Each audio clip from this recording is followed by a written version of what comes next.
Hello, I'm Megan Bedoin, and this is my signature choice assignment for KIN 750. I chose to do this assignment on an athletic training lesson in the area of an athletic training competency covering acute care of injuries and illnesses in the sub-area of emergent management, and specifically the competency is AC8, which is described as explaining the indication, guidelines, proper techniques, and necessary supplies for removing equipment and clothing in order to access the airway, evaluate, and/or stabilize an athlete's injured body part. This lesson will focus on the process of face mask removal primarily and the various implementations and tools of removing a face mask. So what are my student learning outcomes, or SLOs, for this lesson? It's my goal that the learner will understand the necessity of performing the skill of face mask removal on both a football and a lacrosse helmet as a way to access the airway for an athlete who has possibly sustained a cervical spine injury, or is unconscious, or has an airway emergency or obstruction. The learner should also know the common types of tools available for this task and how to use them. They'll also have an opportunity to reflect with their classmates on the efficiency of specific tools and what they're more comfortable with using. The learner will have experience with various issues associated with face mask removal that may arise for one reason or another. And finally, the learner will gain necessary experience to perform the skill quickly and efficiently, which is important in an emergency situation. This lesson will be conducted in a laboratory setting, which will be approximately 2 hours or 120 minutes, which in my experience is the common duration for labs. The lesson will be conducted using the drill and practice teaching method. And what is the drill and practice teaching method? It's defined as a method of instruction characterized by systematic repetition of concepts, examples, and practice problems. Through disciplined and repetitious exercise, it's a means of teaching and perfecting a skill or procedure.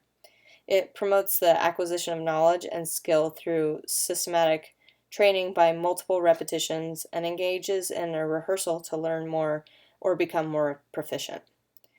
Feedback and encouragement is also a vital part of the drill and practice method. Students should be encouraged and given constant corrective feedback. Feedback is really effective for students when it contains descriptions of how their work meets performance criteria and or what they can do to improve more or what they need to do less of. Accuracy and timeliness is critical in giving feedback. If students receive incorrect feedback or don't receive feedback in a timely manner, they're going to develop really bad habits over a period of time, and then those may be cemented into long-term memory, which is not what your goal is.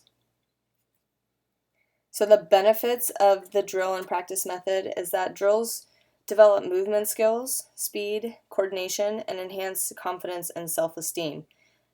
An example of a drill and practice method would be flashcard activities, but in this lesson you'll see that being that it's a drill method, movement skills and coordination is actually really important.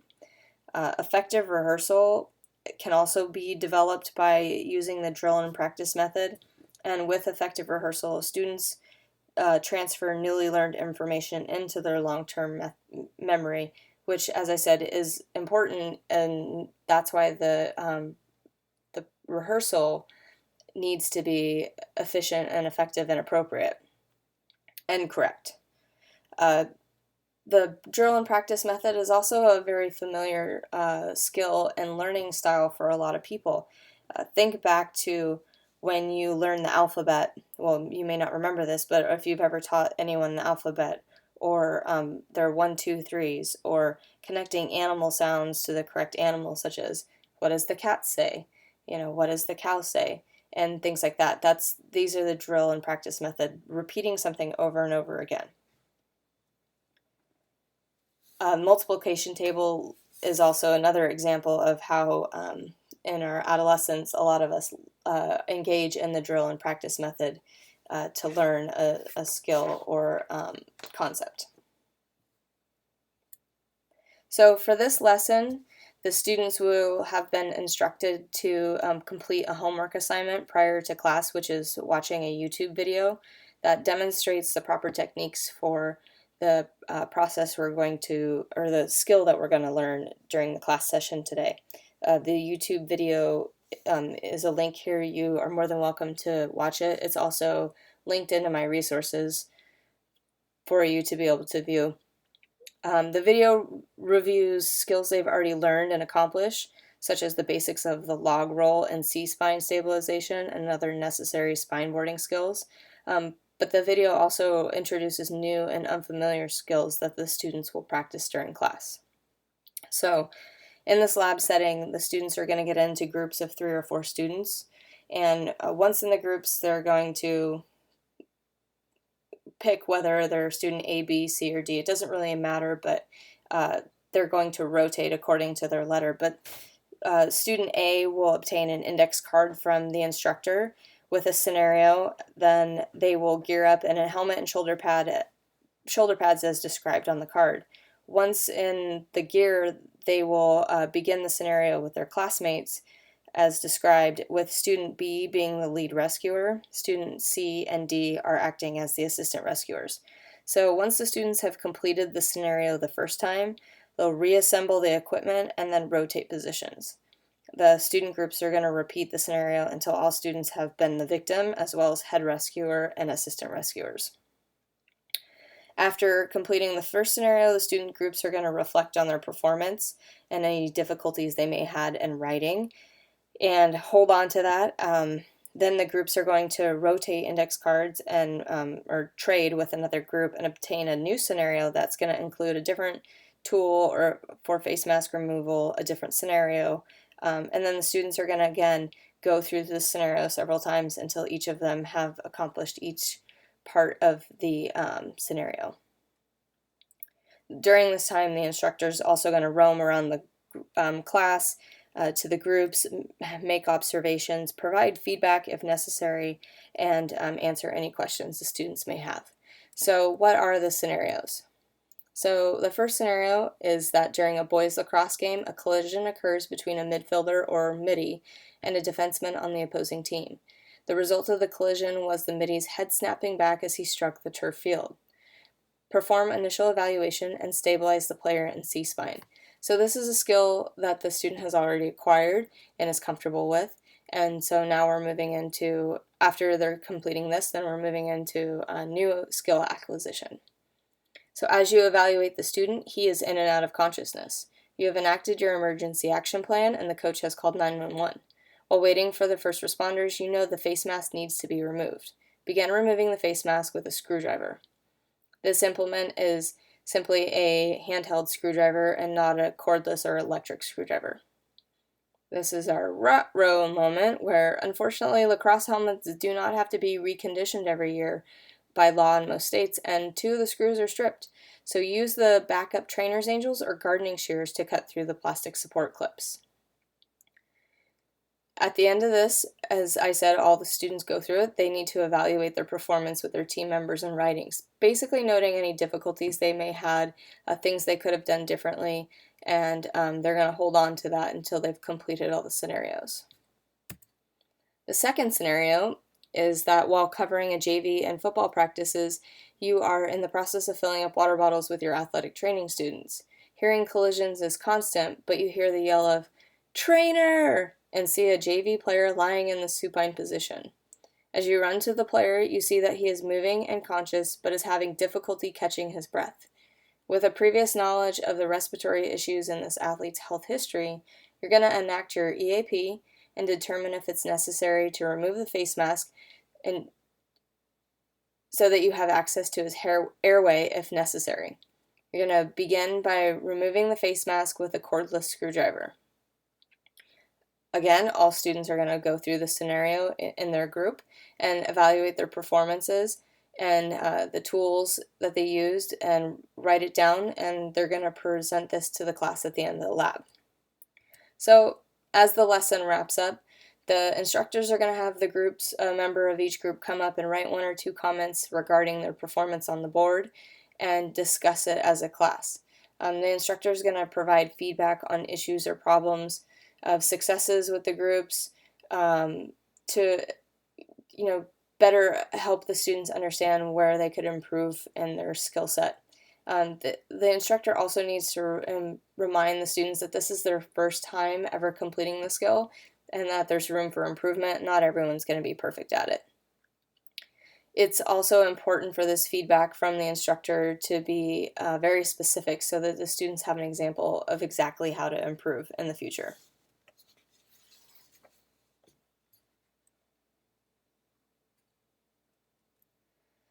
So in summary, it's intended that the students are going to gain an understanding of the different issues that are associated with various removal tools available on different types of helmets. Through this constant drilling or repetition, it's also expected that the students are going to gain competence in the skill on different types of helmets, specifically because lacrosse helmets have face masks that are not easily removed. I remember when I first started at the school that I'm at, I didn't know how to take apart a lacrosse face mask, and so I grabbed a couple different kinds one day and took them apart and figured out how to take them apart, and then I had to remember how I did that so that I could put them back together. And that was actually really good practice for me because when I asked my coach, who had played college lacrosse successfully, he had no idea how to do that skill either. So it's something that needs to be practiced.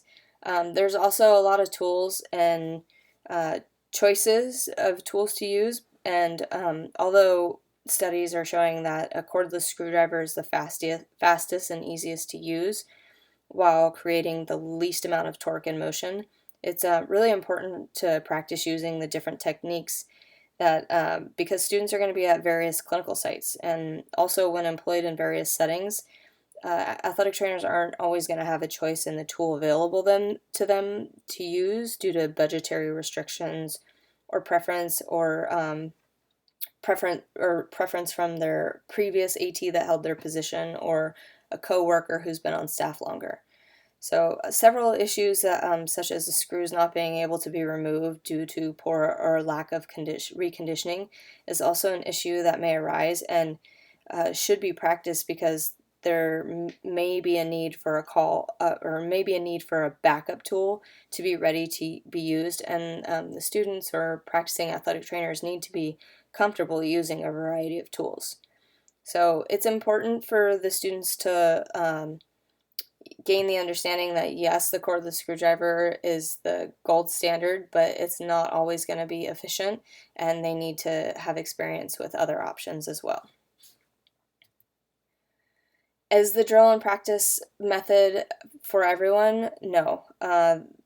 It may not be beneficial for all learners, especially learners that have a learning disability, because the drill and practice method doesn't really take into account the fact that this is the first introduction of these problems to be solved, and if individuals with learning disabilities have a very strong issue with being able to do a skill with their first introduction to it. In that case, it may be important for the drill to be slowed down with the first performance. Think of a basketball practice where the players are walked through the drill from place to place and where they're supposed to move and how they're going to react to the ball or to the opposing players. Doing a walkthrough of a drill before running it at full speed may be very beneficial to certain types of learners. It should also be noted that simply repeating a task will not automatically improve performance. To be effective, the practice needs to be deliberate. It can't be students just coming into the lab and tearing into helmets and taking the clips out and pulling them apart. There needs to be a body in that helmet. There needs to be a scenario associated with it. So their process involves real attention, rehearsal, and repetition that leads to new knowledge or skills that are going to be developed into more complex knowledge and skills over time. I'm hopeful that by introducing the scenarios that students can relate to, as well as building on their recent acquisition of knowledge of spine boarding and C-spine stabilization, that this practice lesson will be effective for their learning. To assess whether the students are learning after 2 or 3 sessions of the drill and practice scenarios, the students would be observed and assessed based on their ability to run through the beginning to the end of the scenario efficiently, and by removing the face mask with minimal movement in the recommended amount of time, which Brandy and Bowman showed was 60 seconds.